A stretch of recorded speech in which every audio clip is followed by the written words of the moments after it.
محرم الحرام سال کا پہلا مہینہ رواں دواں ہے، آخری عشرہ ہے، آخری ایام ہے۔ اگر ان دنوں کے اندر بھی اہل بیت، اہل طہار، نبی کا خاندان، نبی علیہ الصلوۃ والسلام سے جڑے ہوئے تعلق دار، آپ کا خون، آپ کے نواسے، آپ کی بیٹی، آپ کے داماد، ان کا ذکر ان دنوں میں بھی نہ کیا جائے تو میں سمجھتا ہوں کہ ناانصافی ہے۔ جہاں لوگ ایک شخصیت کو لے کر بیٹھ گئے ہیں، ہم کیوں نہ وہاں پر عدل و انصاف کا پیمانہ اٹھا کر سب شخصیات کو بیان کرتے ہوئے نبی علیہ الصلوۃ والسلام کی شریعت اور آپ کے فرمان رسول کے مطابق ان کی پہچان کرائیے اور ان تک لوگوں کو پہنچائیے کہ ان کی فضیلت، ان کا مقام اور ان کا رتبہ کیا ہے۔ ایک مثال دے کے اپنی بات کو شروع کرتا ہوں۔ امام زبیدی رحمہ اللہ تاریخ کے بہت بڑے امام ہیں، ابن جوزی رحمہ اللہ سے کچھ پہلے کے ہیں۔ ان سے ایک شخص سوال کرتا ہے، سوال یہ ہے، امام صاحب یہ بتائیے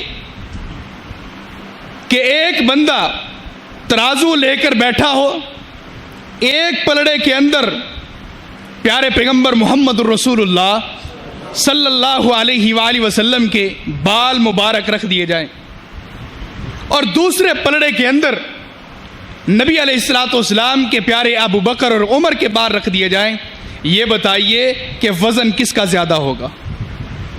امام صاحب خاموش، کوئی جواب نہیں دیا۔ پھر سوال کرنے والے نے سوال کو تبدیل کیا، رخ بدلا، انداز بدلا۔ عرض کی امام صاحب یہ بتائیے کہ ایک پلڑے کے اندر نبی علیہ الصلوۃ والسلام کے بال مبارک ہو اور دوسرے پلڑے کے اندر عشرہ مبشرہ صحابہ کرام کے بال رکھ دیے جائیں تو وزن کس کا زیادہ ہوگا؟ امام صاحب خاموش، کوئی جواب نہیں دیا۔ پھر سوال کرنے والے نے اپنا انداز تبدیل کیا۔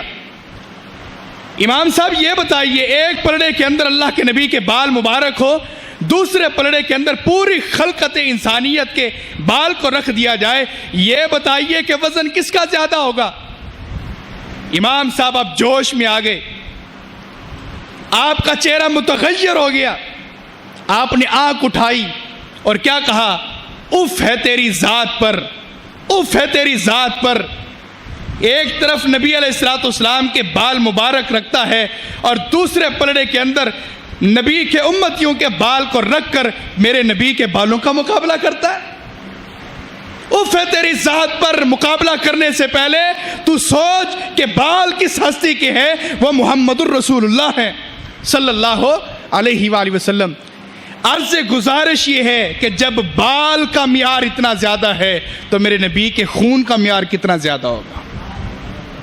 جب بال کا معیار، بال کا رتبہ اور مقام اتنا زیادہ ہے، میرے نبی کی بیٹی فاطمہ کا مقام کتنا زیادہ ہوگا؟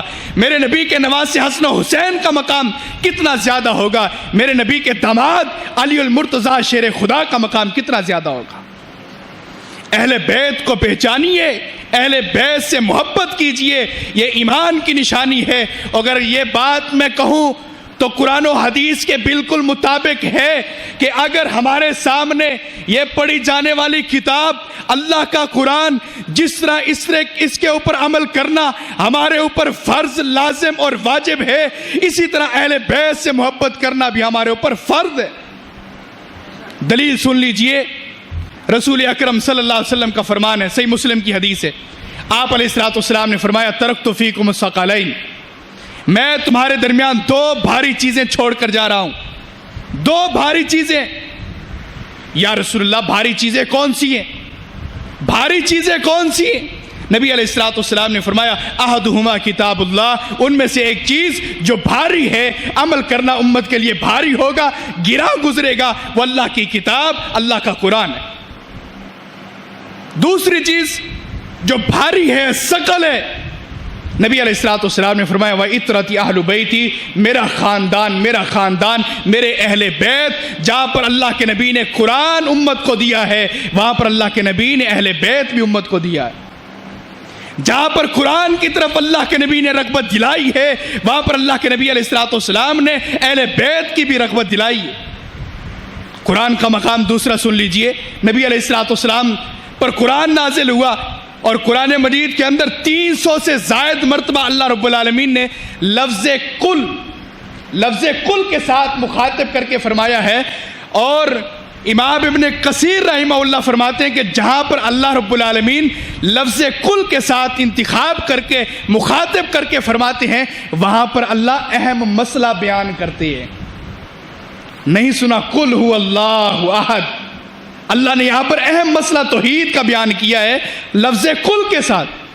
300 سے زائد مقام جہاں پر اللہ نے کل کے ساتھ مخاطب کر کے اہم مسئلے کو بیان کیا، یہاں پر بھی کیا ہے، قل لا اسألکم علیہ اجرا الا المودۃ فی القربى۔ میرے امتیوں، میرے یاروں، میرے پروانوں، میرے مستانوں، میرے ساتھ بیٹھ کر تعلیم سننے والوں، پڑھنے والوں، جاننے والوں، میرے سامنے بیٹھ کر تزکیہ نفس کرنے والوں، جنت کی بشارت لینے والوں، جہنم سے بچنے والوں، سنو میرے امتیوں، میں تم سے اس تعلیم پر، اس قرآن کی تعلیم دینے پر، قرآن پڑھانے پر، قرآن سکھانے پر، تزکیہ نفس کرنے پر، جہنم سے بچانے پر، جنت کے داخلے دینے پر تم سے کسی وظیفے کا سوال نہیں کرتا، تم سے کسی تنخواہ کا سوال نہیں کرتا، تم سے کسی روپے درہم دینار کا سوال نہیں کرتا۔ یا رسول اللہ سوال کون سا ہے؟ الا المودۃ فی القربى، میرے رشتہ داروں کے بارے میں اپنے دلوں کو صاف کر لو، میرے رشتہ داروں کی محبت اپنے دلوں میں بسا لو۔ اللہ کے نبی نے سنیے سمجھیے اس نقطے کو، اللہ کے قرآن کو، کہ اللہ رب العالمین نے نبی علیہ الصلوۃ والسلام کے ذریعے 23 سال تک دین شریعت محمدی دے کر اللہ کے نبی علیہ الصلوۃ والسلام نے مطالبہ کیا ہے تو اہل بیت سے محبت کا مطالبہ کیا ہے، دین دیا ہے، اہل بیت سے محبت لی ہے کہ میرے اہل بیت سے محبت لو۔ قرآن کے 30 پارے لے لو، 11 لاکھ نبی کی حدیث لے لو، تاریخ لے لو، مورخین کی تاریخ، مفسرین کی تفسیر اور محدثین کی حدیث لے کر نبی کے سارے رشتہ داروں کے ساتھ محبت کر کے، عقیدت کر کے، کسی کی تفریق نہ کرو، کسی کو نیچے نہ کرو، کسی کو اوپر نہ کرو، جس کا جو درجہ مقام ہے اس کو دیجئے، جو اللہ کے نبی علیہ الصلوۃ والسلام نے مقام رتبہ بتا دیا ہے وہی اس کی شان ہے، وہی اس کا مقام ہے، اس سے نہ کمی کیجئے، نہ اضافہ کیجئے، نہ غلو کیجئے، نہ جنت کے قریب کریں نہ جہنم کے قریب کریں، بلکہ معتدل ہو کر ان کے ساتھ محبت کیجئے، پیار کیجئے۔ نبی علیہ الصلوۃ والسلام کا فرمان ہے، آپ علیہ الصلوۃ والسلام فرماتے ہیں، آقا علیہ الصلوۃ والسلام نے فرمایا، اے اللہ میرے یہ اہل بیت ہیں، اے اللہ میرے یہ اہل بیت ہے، اے اللہ میرے یہ اہل بیت ہے۔ قرآن مجید نازل ہو گیا، انما یرید اللہ لیذھب عنکم الرجس اہل البیت ویطہرکم تطہیرا۔ اے پیغمبر، اللہ کا ارادہ بن چکا ہے، آپ کی دعا کے ساتھ اللہ نے کن کے ساتھ اشارہ کر دیا ہے، آپ کی دعا کے ساتھ وہ اشارہ کیا ہے، وہ ارادہ کیا ہے، وہ لفظ کن کا مطالبہ کیا ہے، یرید اللہ لیذھب عنکم الرجس اہل البیت ویطہرکم تطہیرا۔ اللہ رب العالمین آپ کے اہل بیت کو ہر فتنے، فساد، بہتان سے، ہر غیبت، چغل خوری اور دل کی عداوت سے اللہ رب العالمین آپ کے اہل بیت کو پاک کرنے والا ہے۔ اہل بیت کو جس کو اللہ پاک کرے وہ جنت کے شہزادے نہیں تو کیا ہے، جس کو اللہ پاک کرے وہ ہمارے آنکھوں کا سرما نہیں تو کیا ہے، جسے اللہ پاک کرے وہ ہمارے دلوں کا سکون نہیں تو کیا ہے، جسے اللہ پاک کرے ہم ان کے غلام نہیں تو کیا ہے۔ نبی علیہ الصلوۃ والسلام چند مغالطے سن لیجئے، ہماری امت کے اندر بگاڑ پیدا ہو چکا ہے ایک تھوڑا سا، وہ یہ ہے کہ چند لوگ اہل بیت صرف 5 تن پاک کو مانتے ہیں، 5 تن پاک کو مانتے ہیں، اور کچھ جو ہے اتنا غلو کر جاتے ہیں کہ سب کو ہی کہتے ہیں کہ اہل بیت ہے۔ لیکن نہیں، ہم وہی بات کریں گے جو قرآن و حدیث سے ثابت ہے، باہر نہیں جائیں گے، 5 تن نہیں بلکہ نبی علیہ الصلوۃ والسلام کے سارے تن پاک ہیں، اور بالکل ہے کہ نہیں، نبی علیہ السلام کے سارے تن پاک ہیں. ابو بکر، عمر، عثمان و علی، طلحہ، زبیر، سعد بن ابی وقاص، سعید بن زید، نبی علیہ السلام کا چھوٹا بڑا ہر ایک صحابی پاک ہے، گناہ سے بھی پاک ہے اور جہنم کی آگ سے بھی پاک ہے. یہ ہمارا منہج اور نظریہ ہے، یہ قرآن کی تعلیم ہے، قرآن کا حکم ہے. ایک روایت پیش کی جاتی ہے بالکل صحیح سکہ روایت، اور روایت یہ ہے کہ نبی علیہ السلام حضرت ام سلمہ رضی اللہ تعالیٰ عنہ کی گھر تشریف فرما ہے. آپ علیہ السلام نے حضرت فاطمہ رضی اللہ تعالیٰ عنہ کے ساتھ کافی گفتگو اور باتیں کی. اتنی دیر کے اندر نبی علیہ السلام کا پیارا نواسہ حضرت حسن رضی اللہ تعالیٰ آپ کی گود میں آ کر بیٹھ گئے. باتیں چلتی رہی. اسی آسنا کے اندر حضرت حسین رضی اللہ عنہ بھی تشریف لے آئے. باتیں چلتی رہی. پھر تھوڑی دیر کے بعد علی المرتضیٰ تشریف لے آئے.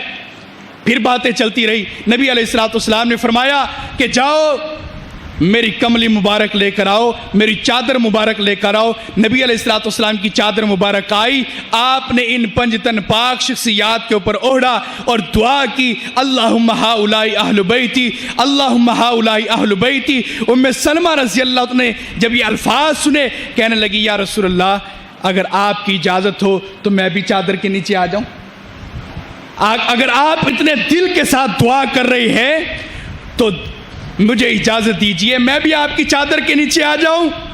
نبی علیہ السلام نے کیا فرمایا؟ الا مکانک الا مکانک الا مکانک. ام سلمہ اپنی جگہ پر ٹھہری رہو، اپنی جگہ پر ٹھہری رہو، اپنی جگہ پر ٹھہری رہو. نبی علیہ السلام نے ان کو اپنی جگہ پر ٹھہرایا. پنجتن پاک کو فرمایا کہ یہ میرا اہل بیت ہیں. لوگوں کا اعتراض یہ ہے کہ جو چادر کے نیچے آیا وہی اہل بیت ہے، جو چادر کے نیچے نہیں آیا ہم اس کو اہل بیت نہیں مانتے، کیونکہ ام سلمہ دور کھڑی ہے، وہ چادر کے نیچے نہیں آئی. درخواست کی پھر بھی نہیں آئی، سوال کیا پھر بھی نہیں آئی. جو چادر کے نیچے آ گیا وہ پنجتن پاک ہے، جو چادر کے نیچے آیا وہ اہل بیت طہار ہے، جو چادر کے نیچے نہیں آیا وہ اہل بیت نہیں ہے. سنیے ہمارا عقیدہ اور منہج. تم تو کہتے ہو کہ ایک چادر کے نیچے ایک بار جو آیا وہ پنجتن پاک ہے، اور جو چادر کے نیچے آیا وہ اہل بیت طہار ہے. واللہ منبر رسول کے اوپر کھڑا ہو کر بڑے وثوق اور پختگی کے ساتھ یہ کہتا ہوں اور دلائل کے ساتھ بات کرتا ہوں. یہ میں کہنے کی کوشش کر رہا ہوں، اس کے اوپر میں حقائق پر مبنی بھی ہوں. اور یارو بتاؤ کہ نبی علیہ السلام کے ساتھ میری امی عائشہ 9 سال تک رہی ہے. کوئی ایک رات ایسی دکھاؤ جب امی عائشہ کے اوپر میرے نبی کی چادر مبارک یا ایھا المزمل یا ایھا المدثر، ایک رات ایسی دکھاؤ جس رات کی تاریکی کے اندر میری امی عائشہ کے اوپر چادر نہ آئی ہو. جب ایک مرتبہ چادر آئی تو تم نے اہل بیت کہہ دیا. جس کے اوپر 9 سال تک چادر آتی رہی وہ اہل بیت کیوں نہیں؟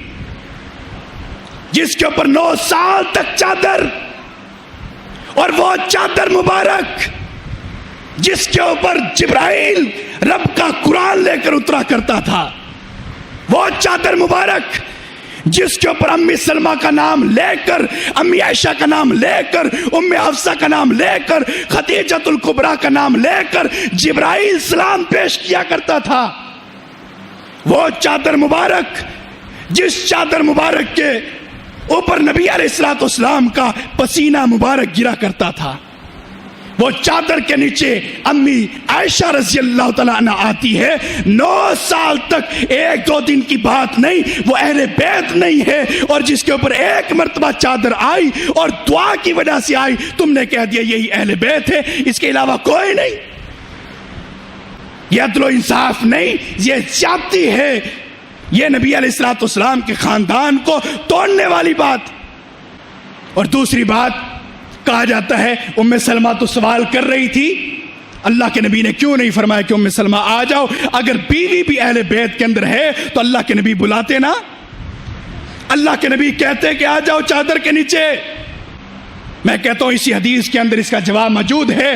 نبی علیہ الصلوۃ والسلام نے جب انہیں فرمایا الا مکانک, تم اپنی جگہ پر ٹھہری رہو, اس کا کیا مطلب ہے؟ اللہ کے نبی یہ فرمانا چاہتے ہیں تو اپنی جگہ پر ٹھہری رہے, تیرے اوپر کس کا اعتراض ہے؟ تو پہلے ہی اہل بیت ہے.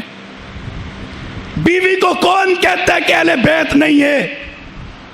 ام سلمہ, اعتراض تو ان کے اوپر ہے کیا نواسہ بھی اہل بیت ہوتا ہے؟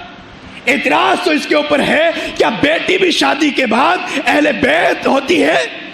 اعتراض اس کے اوپر ہے کہ داماد رسول بھی علی المرتضیٰ بھی اہل بیت میں شامل ہے.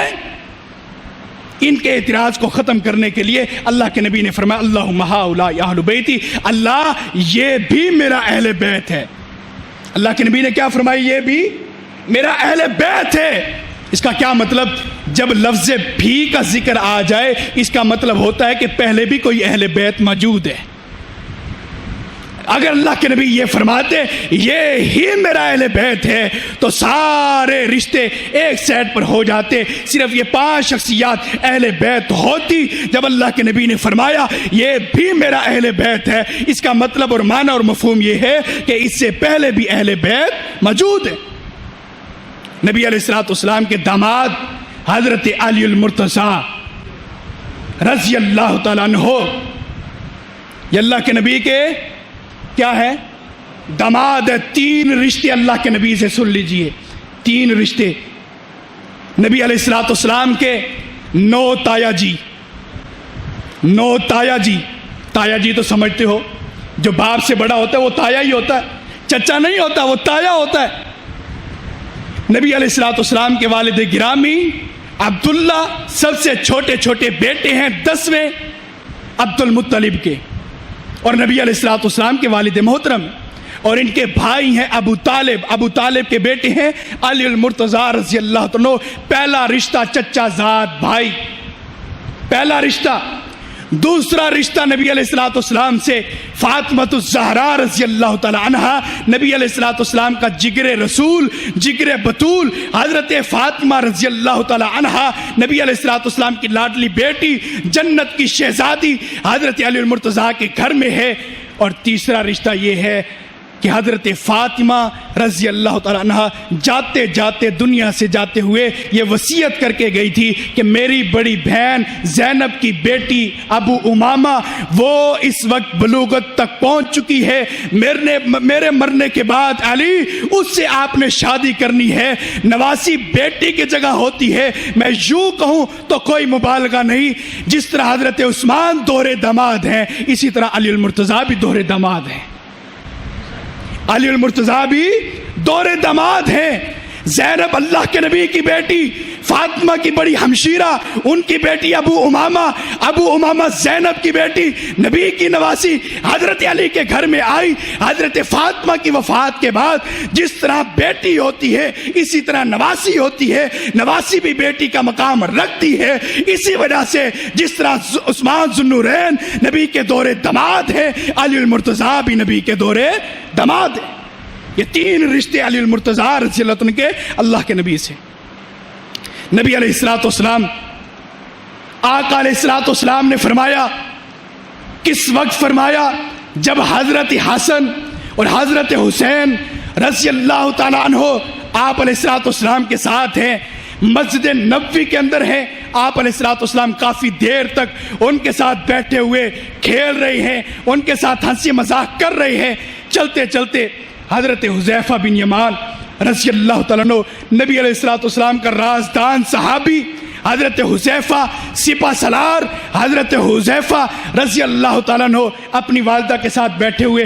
جامع ترمذی ابواب المناقب کے اندر یہ روایت موجود ہے. گھر کے اندر بیٹھے ہوئے ماں نے کہا کہ بیٹے کتنے دن ہو گئے اللہ کے نبی علیہ الصلوۃ والسلام کے ساتھ تو نہیں بیٹھا؟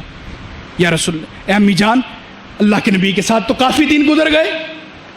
آپ نے فرمایا کہ میں تجھ سے ناراض ہوں اس وجہ سے کہ تو اللہ کے نبی علیہ الصلوۃ والسلام کے ساتھ کیوں نہیں بیٹھتا. فرمایا امی جان مجھے ابھی اجازت دیجئے, میں جا کر نبی علیہ الصلوۃ والسلام سے ملاقات کرتا ہوں اور فرمائیے کہ کیا کہنا ہے. فرمایا بیٹے جاؤ اور جا کر سب سے پہلے نبی علیہ الصلوۃ والسلام کی خدمت کرنا, پھر اللہ کے نبی علیہ الصلوۃ والسلام سے میری بخشش کی دعا کروانا. میری بخشش کی دعا کروانا۔ حضرت حذیفہ نکلے گھر سے، چلتے چلتے مسجد میں آئے، مغرب کی نماز کا وقت ہو گیا، آپ نے نماز پڑھائی، پھر عشاء کا وقت ہوا، عشاء تک حضرت حذیفہ بیٹھے رہے، پھر نبی علیہ السلام حضرت حسن و حسین کو لے کر جا رہے ہیں۔ آپ علیہ السلام جب گھر کے قریب پہنچے، حضرت حذیفہ رضی اللہ عنہ ایستا ایستا چہل قدمی کے ساتھ پیچھے پیچھے جا رہی ہیں۔ حضرت حذیفہ بھی ٹھہر گئے، اللہ کے نبی بھی ٹھہر گئے۔ نبی علیہ السلام نے آگے دیکھتے ہوئے پیچھے منہ نہیں موڑا، پیچھے مڑ کر نہیں دیکھا، بلکہ آپ نے کیا فرمایا؟ فرمایا اے حذیفہ، یمان کا بیٹا تو نہیں؟ حضرت حذیفہ فرمانے لگے میری سانس اوپر کی اوپر نیچے کے نیچے رہ گئی کہ اللہ کے نبی نے دیکھا نہیں، مڑ کے دیکھا نہیں، آپ پیچھے آئے نہیں۔ نبی علیہ السلام نے بغیر دیکھے ہوئے کہہ دیا کہ یمان کا بیٹا حذیفہ تو نہیں آیا؟ میں نے کہا لبیک و سعدیک یا رسول اللہ، اللہ کے نبی جی میں حاضر ہوں، جی میں حاضر ہوں اللہ کے نبی۔ نبی علیہ السلام نے فرمایا کس حاجت کے ساتھ آئے ہو؟ اللہ تیری والدہ کے گناہوں کو معاف فرمائے۔ نہیں سمجھ آئی؟ فرمایا کہ کون ہے؟ یمان کا بیٹا حذیفہ۔ پھر فرمایا کس حاجت کے ساتھ آئے ہو؟ اللہ تیری والدہ کے گناہوں کو معاف فرمائے۔ حضرت حذیفہ فرماتے ہیں میرے ایمان کے اندر اس طرح اضافہ ہوا، جتنی خوشی اس وقت مجھے ہوئی اس سے پہلے روئے زمین پر زندگی کے اندر اتنی خوشی مجھے نہیں ہوئی تھی کہ اللہ کے نبی نے بغیر دیکھے بغیر پوچھے اپنی حاجت کو بھی بیان کر دیا اور یہ بھی بتا دیا کہ کون آیا ہے۔ میں نے پھر نبی علیہ السلام سے سوال کیا یا رسول اللہ آپ کی اس چادر مبارک کے نیچے کون ہے؟ آپ نے فرمایا کہ چادر مبارک کے نیچے جو ہے میں تمہیں بتاتا ہوں، اس سے پہلے ایک فرمان سن لے۔ فرمان سن۔ یا رسول اللہ کون سا فرمان؟ بتائیے۔ نبی علیہ السلام نے فرمایا کہ آج میرے پاس وہ فرشتہ آیا، زمین پر وہ فرشتہ پہلے کبھی نہیں آیا تھا۔ وہ فرشتہ زمین پر اترا، آج سے پہلے زمین پر کبھی نہیں آیا تھا۔ یا رسول اللہ کیا کہنے کے لیے آیا؟ زمین پر اترا فرشتہ، اس سے پہلے زمین پر نہیں آیا۔ یا رسول اللہ کیا کہتا تھا؟ نبی علیہ السلام نے فرمایا اس کا پیغام یہ تھا کہ فرما دیجئے آپ کی بیٹی فاطمہ عورتوں کی جنت کے اندر سردار ہوگی، سیدہ ہوگی، آپ کے حسن و حسین جنت کے اندر 2 شہزادے ہوں گے، 2 شہزادے ہوں گے آپ کے حسن و حسین۔ اور نبی علیہ السلام کو یہ بتایا گیا کہ جو آپ کا داماد علی ہے، آپ ہیں، آپ کی بیٹی ہے، آپ کے نواسے ہیں، سارے کے سارے جنت میں ایک ہی مکان کے اندر ہوں گے، ایک ہی مکان کے اندر ہوں گے۔ رب العالمین جنت کے اندر ایک ہی مقام دے گا، حضرت حسن بھی، حضرت حسین بھی، حضرت علی المرتضیٰ بھی، نبی پاک بھی، اور حضرت فاطمہ الزہرا رضی اللہ تعالی عنہا بھی۔ حضرات فرشتہ زمین پر پہلے کبھی نہیں آیا، زمین پر اترا ہے تو اہل بیت کا ذکر کرنے کے لیے اترا ہے۔ میں یوں کہوں کہ فرشتہ جب سے پیدا ہوا، جب سے اللہ نے اس کو نور سے پیدا کیا، جب اس کی تخلیق ہو چکی، جب آسمان کے خطے اور کنارے پر بیٹھ گیا، وہ اسی انتظار کے اندر تھا کہ اللہ کب حسن حسین کے بارے میں، فاطمہ کے بارے میں، علی المرتضیٰ کے بارے میں، محمد الرسول اللہ کے بارے میں، اللہ کے نبی علیہ السلام کے بارے میں پیغام دے اور میں زمین پر اتر کر یہ پیغام اللہ کے نبی کو سناؤں۔ فرشتہ بھی منتظر رہا تخلیق سے لے کر جب تک پیغام نہ ملا، اس وقت تک فرشتہ جس کے بارے میں انتظار کرتا رہے، منتظر ہو، اس کا مقام نہیں تو کیا ہے، رتبہ نہیں تو کیا ہے، شان نہیں تو کیا ہے۔ ایک اور شان اور مقام سنیے، نبی علیہ السلام خطبہ جمعہ دے رہی ہے، آپ کی مسجد نبوی جہاں خطبہ دے، ریاض الجنہ، جنت کا ٹکڑا، جنت کا باغیچہ، نبی علیہ السلام خطبہ دے رہی ہیں۔ خطبہ دیتے دیتے مسجد کے صحن میں 2 شہزادے آئے، سرخ رنگ کا جبہ پہنے ہوئے 2 شہزادے دوڑتے ہوئے آئے۔ ایک شہزادہ دوسرے شہزادے کو پکڑتا ہے، جبے لمبے ہیں، پاؤں سے نیچے جا رہے ہیں، چھوٹے چھوٹے ننھے منھے پھول جب مسجد نبوی میں آتے ہیں اللہ کے نبی واعظ و نصیحت کر رہے ہیں, قرآن کی تلاوت کر رہے ہیں, حدیث فرمان رسول سنا رہے ہیں, امت کو دین پہنچا رہے ہیں, شریعت کے مسائل بتا رہے ہیں.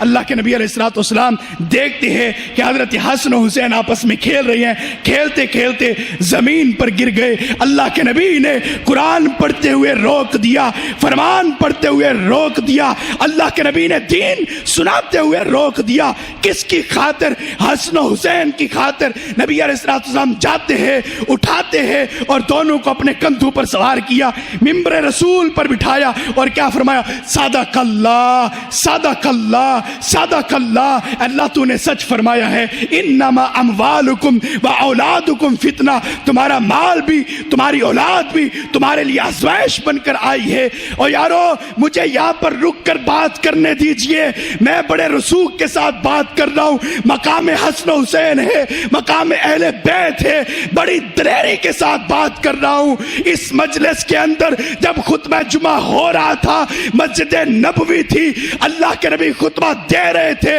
اس مسجد کے اندر ابو بکر تھے کہ نہیں؟ بولو. عمر تھے کہ نہیں رضی اللہ تعالیٰ عنہ؟ عثمان ذو النورین, علی المرتضیٰ, طلحہ, زبیر, سعد, سعید اور نبی علیہ الصلوۃ والسلام کے کئی صحابہ اکرام مسجد کے اندر موجود تھے. لیکن پیغمبر رسالت نے یہ نہیں فرمایا کہ ابو بکر اٹھو حسن و حسین کو اٹھاؤ, عمر اٹھو حسن و حسین کو اٹھاؤ, علی اٹھو اپنے لختے جگر کو اٹھاؤ, جاؤ ابو عبیدہ بن جراح اپنے بچوں کو اٹھاؤ, جاؤ عمر فاروق اپنے نواسوں کو اٹھاؤ, جاؤ سعد, سعید اپنے نواسوں کو اٹھاؤ, جاؤ طلحہ, زبیر اپنے بچوں کو اٹھاؤ. نہیں, جو پیغمبر خطبہ چھوڑے, جو پیغمبر قرآن کی تلاوت روکے, کس کی خاطر؟ یا حسن کی خاطر یا حسین کی خاطر رضی اللہ تعالی عنہم اجمعین.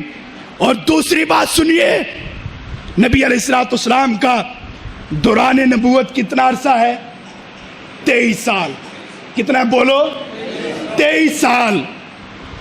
میں یہ ایک دلیل چھوڑ کر جا رہا ہوں, جاؤ علماء سے پوچھو, آپ کے خطیب مسجد کے اندر موجود ہے, پوچھئے 23 سالہ دوران نبوت, دوران خطابت, دوران رسالت, اللہ کے نبی علیہ الصلوۃ والسلام سے ایک جمعہ ایسا پیش کرو جب اللہ کے نبی نے کسی کی خاطر خطبہ چھوڑا ہو. ایک جمعہ ایسا جو اللہ کے نبی نے کسی شخصیت کی خاطر جمعے کو چھوڑا ہو, اس کا کام کیا ہو, پھر منبر پر آئے ہو. تاریخ کی سب سے بڑی کتاب تاریخ دمشق کے 120 جلدوں کے اوپر وہ تاریخ کی کتاب اٹھائیے. سب سے چھوٹی سی کتاب دیباچہ 3 صفحوں کے اندر موجود ہے, 30 صفحات کے اوپر وہ کتاب اٹھائیے. کسی کتاب کے اندر یہ نہیں ملے گا کہ اللہ کے نبی نے 23 سالہ دوران نبوت کے اندر کسی کی خاطر خطبہ چھوڑا, کسی کی خاطر منبر چھوڑا, کسی کی خاطر جنت کا ٹکڑا چھوڑا, یا چھوڑا ہے حسن کی خاطر یا حضرت حسین کی خاطر رضی اللہ تعالیٰ عنہ. یہ مقام نہیں تو کیا ہے, یہ مرتبہ نہیں تو کیا ہے, یہ شان نہیں تو کیا ہے کہ ان کی حضرت حسنین کریمین رضی اللہ تعالیٰ عنہ کی یہ مقام ہے, ان کا یہ رتبہ ہے, یہ شان ہے. اور سنیے, قرآن مجید کے اندر رب العالمین نے سورہ مریم کے اندر زکریہ علیہ السلام کا ذکر کیا. زکریہ علیہ السلام نے ایک تفسیر کے مطابق 110 سال تک اللہ سے اولاد کی دعا مانگی, ایک تفسیر کے مطابق 112 سال دعا کرتے رہے, اللہ بیٹا عطا فرما. اللہ اس بزرگی کے عالم میں پہنچ چکا ہوں کہ سفید بال ہو چکے, ہڈیاں جواب دے چکی, اللہ کوئی نیک صالح اولاد عطا فرما. اللہ نے اولاد بھی عطا فرمائی اور فرمایا کہ جو ہم آپ کو بیٹا دینے والے ہیں اس کا نام کوئی دادا پردادا نہیں رکھیں گے, اس کا نام بھی رب العالمین خود رکھیں گے. وہ کون ہے؟ یحییٰ علیہ السلام, زکریا کے بیٹے یحییٰ علیہ السلام. 1,00,000 کم و بیش 75,000 انبیاء کرام, 1,75,000 عقل سلیم کے ساتھ یہ بات کر رہا ہوں. سلسلہ حدیث و سیاح کے اندر یہ حدیث موجود ہے. یہ بات مشہور ہے نا 1,24,000 انبیاء کرام والی. سلسلہ کے اندر یہ حدیث موجود ہے کہ اللہ کے نبی سے پوچھا گیا کہ روئے زمین پر کتنے انبیاء اور رسول آئے ہیں. اللہ کے نبی نے فرمایا 1,75,000. اور اس کے کم و بیش پوچھنے والے نے پوچھا کتنے رسول ہیں اور کتنے نبی ہیں. فرمایا اس چیز کا میرے اوپر حکم نازل نہیں ہوا کہ کتنے رسول ہیں کتنے نبی ہیں. نہیں بلکہ اتنا فرمایا 1,75,000 انبیاء کرام روئے زمین پر آئے ہیں. نبی علیہ الصلوۃ والسلام 1,75,000 انبیاء کے بارے میں گواہی دے کہ زمین پر آئے ہیں. اور قرآن گواہی دے صرف ایک نبی کا بیٹا نبی ایسا ہے جس کا نام رب العالمین نے خود رکھا ہے. اور دیکھیے تاریخ کے اندر آتے ہیں احادیث کی طرف جاتے ہیں کہ وہ کون خوش نصیب ہے انبیاء کے بعد جن کا نام رب العالمین نے خود رکھا ہے, جس کا نام اللہ رب العالمین نے خود رکھا ہے اور فرشتے کو بھیج کے رکھا ہے. 3 ہجری ہے, فاطمہ الزہرا کا گھر ہے, ام فضل دائیا ہے. نبی علیہ الصلوۃ والسلام کی بیٹی کے گھر نواسہ پیدا ہوا. آپ کا نواسہ فاطمہ کا بیٹا پیدا ہوا. نبی علیہ الصلوۃ والسلام کو خبر ملی کہ آپ کے بیٹی کے ہاں بیٹا پیدا ہوا ہے, آئیے تشریف لائیے. نبی علیہ الصلوۃ والسلام آتے ہیں, تشریف لاتے ہیں. آپ علیہ الصلوۃ والسلام نے آ کر فرمایا ام فضل میرا بیٹا مجھے دے دو. واہ سبحان اللہ. حضرت حسن رضی اللہ عنہ یہ پیدا ہوئے, آپ نے فرمایا کہ میرا بیٹا مجھے دے دو, میرا بیٹا مجھے دے دو. اللہ کے نبی نے اس طرح گود میں اٹھایا اور نبی علیہ الصلوۃ والسلام نے فرمایا علی اس کا نام کیا رکھا, پیارے علی اس کا نام کیا رکھا؟ یا رسول اللہ اس کا نام میں نے حمزہ رکھا ہے, اس کا نام میں نے حمزہ رکھا ہے. جامع ترمذی کی حدیث ہے. اللہ کے نبی علیہ الصلوۃ والسلام نے نظروں کو جھکا لیا, آپ نے فرمایا پیارے علی کیا اس کا نام تو نے حمزہ رکھا؟ یا رسول اللہ جی ہاں. نبی علیہ الصلوۃ والسلام نے فرمایا کہ اس کا نام حمزہ نہ رکھو. یا رسول اللہ ایک ہی چچا تھا سید الشہداء, احد کے میدان کے اندر ظالموں نے بوٹی کر کر کے شہید کر دیا. روئے زمین پر اب کوئی حمزہ نہیں. میرا جی کرتا ہے چچا کے نام پر سید الشہداء کے نام پر اپنے بیٹے کا نام حمزہ رکھوں. نبی علیہ الصلوۃ والسلام نے فرمایا جس طرح تجھے اپنے چچا کے ساتھ محبت ہے مجھے بھی محبت ہے, لیکن یہ ہے کہ جب میں اسے حمزہ کے نام سے پکاروں گا مجھے سید الشہداء کی بوٹیاں نظر آ جائیں گی, مجھے سید الشہداء کی بوٹیاں یاد آ جائیں گی. نہیں اس کا نام حمزہ نہ رکھو. یا رسول اللہ کیا رکھیں؟ آپ نے فرمایا میرے پاس فرشتہ آیا رب کی طرف سے, یا رسول اللہ آپ کی بیٹی کے ہاں بیٹا پیدا ہوا ہے, رب العالمین فرماتی ہے اس کا نام حسن رکھو, اس کا نام ہے حسن رکھو. رضی اللہ تعالیٰ عنہ 4 ہجری کے اندر حضرت حسین پیدا ہوئے. حسین کا پرانا نام کسی کو پتا ہے؟ حضرت حسین کا پرانا نام کیا نام؟ بہت پیاری بات, شاید تاریخ کے ساتھ اور حدیث کے ساتھ منسلک ہے, جزاکم اللہ خیر. حضرت حسین رضی اللہ عنہ کا پرانا نام حرب. حرب کا مطلب کیا ہے؟ جنگجو, لڑاکا, تلوار اٹھانے والا. نبی علیہ الصلوۃ والسلام اسی طرح تشریف لائے. آپ نے فرمایا کہ اس کا نام کیا ہے؟ فرمایا حرب. نبی علیہ الصلوۃ والسلام نے مزاح کے ساتھ فرمایا پیارے علی جس طرح تم جنگجو ہو تلوار چلاتے ہو اپنے بیٹے کو بھی اس طرح بناؤ گے. پیار محبت کے ساتھ یہ باتیں کی. فرمایا یا رسول اللہ میں نے یہی نام رکھا ہے. آپ نے فرمایا اسی طرح فرشتہ آیا زمین پر جس طرح پچھلے سال آیا تھا, رب کا پیغام لے کر آیا کہ آپ کے ہاں نواسی کے ہاں جو بیٹا پیدا ہو, نواسہ جو پیدا ہوا ہے اس کا نام اللہ رب العالمین نے حسین رکھا ہے. قرآن کے اندر ایک نام نبی کے بیٹے نبی کا یحییٰ جو رب العالمین نے خود رکھا, اور نبی کے 2 پھول, 2 شہزادے, 2 نوجوان اور جنت کے ہمارے آقا ہمارے سردار, ان کا نام رب العالمین نے خود رکھا ہے. اور یاد رکھیے زمین پر, زمین کی پشت پر کبھی بھی کسی کے ہاں کوئی نہ حسن تھا نہ حسین تھا. یہ آئے ہیں تو میرے نبی کے گھر میں آئے ہیں. حسن بھی میرے نبی کے گھر میں, حسین بھی میرے نبی کے گھر میں, رضی اللہ تعالیٰ عنہ. اور دیکھیے نبی علیہ الصلوۃ والسلام گٹی دیتی ہے نا بچہ جب پیدا ہوتا ہے، گٹی دینے کے لیے اللہ کے نبی نے فرمایا کہ کوئی کھجور ہے؟ کھجور نہیں ہے کہ دودھ ہے؟ نہیں، اللہ کے نبی فاطمہ تو ویسے فاقوں کے ساتھ ہے، کچھ بھی نہیں گھر کے اندر. نبی علیہ الصلوۃ والسلام نے گٹی کیا دی؟ حضرت حسین کو گٹی کیا ملی رضی اللہ تعالیٰ عنہ. لوگوں اس شخصیت کے مقام کو گرانے کی کوشش کرتے ہو. اس شخصیت کو نہیں کہتے کہ یہ امام حسین ہے. اس شخصیت کے بارے میں لڑتے ہو کہ حسین کے ساتھ علیہ السلام کیوں لگایا. اس شخصیت کے بارے میں لڑتے ہو کہ یہ سیاست کے اوپر لڑا تھا. اس شخصیت کے بارے میں لڑتے ہو کہ ایسے زیادہ نہیں ہے. سنیے کہ اللہ کے نبی نے گھٹی حضرت حسین رضی اللہ عنہ کو کیا دی ہے. اللہ کے نبی نے اس طرح اٹھایا، اپنے منہ کے قریب کیا، اپنے دونوں ہونٹ حضرت حسین کے ہونٹوں پہ رکھ کے اپنا لعاب دین حضرت حسین کے معدے کے اندر اتارا.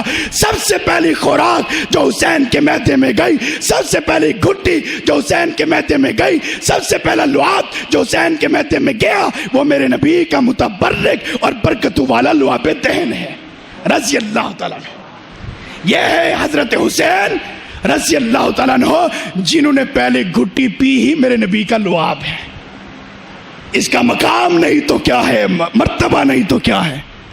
نبی علیہ الصلوۃ والسلام نے پھر فرمایا، صرف اشارہ کرتا ہوں اس بات کی طرف، نبی علیہ الصلوۃ والسلام نے فرمایا یہی میرا بیٹا ایک وقت آئے گا کہ میری امت بے دردی کے ساتھ ظالمانہ طور کے اوپر اس میرے بیٹے کو شہید کر دے گی. فرات کے میدان کے اوپر اللہ کے نبی نے وہ زمین کی مٹی بھی دکھائی اور زمین کا خون بھی دکھایا اور فرمایا کہ کربلا کے شہید بھی ہوں گے اور سید الشہداء حضرت حسین رضی اللہ تعالیٰ عنہ ہوں گے. اللہ رب العالمین کروڑا رحمت عطا فرمائے حسن و حسین پر، فاطمہ الزہرا پر، علی المرتضیٰ پر، شیر خدا پر اور نبی کے سب صحابہ کرام پر، خصوصاً اہل بیت کے اوپر، جن اہل بیت کا ذکر اگر نہ کیا جائے واللہ نہ امتی کی نماز ہوتی ہے، نہ امتی کا جمعہ ہوتا ہے، نہ امتی کی اذان ہوتی ہے، نہ امتی کی دعا قبول ہوتی ہے، نہ امتی روزہ رکھ سکتا ہے، نہ امتی حج کر سکتا ہے، نہ امتی عمرہ کر سکتا ہے. جس اہل بیت کی محبت دل کے اندر شامل ہے وہ جنتی شہزادہ ہے. جس کے دل میں اہل بیت کا بغض ہے، عداوت ہے، کینہ ہے، دشمنی ہے، وہ جہنم کا انگارہ ہے. دنیا میں بھی جلے گا اور آخرت میں بھی جلتا رہے گا. اللہ ہم سب کو اہل بیت طہار سے محبت عقیدت رکھنے کی توفیق عطا فرمائے. وآخر دعوانا الحمدللہ رب العالمین.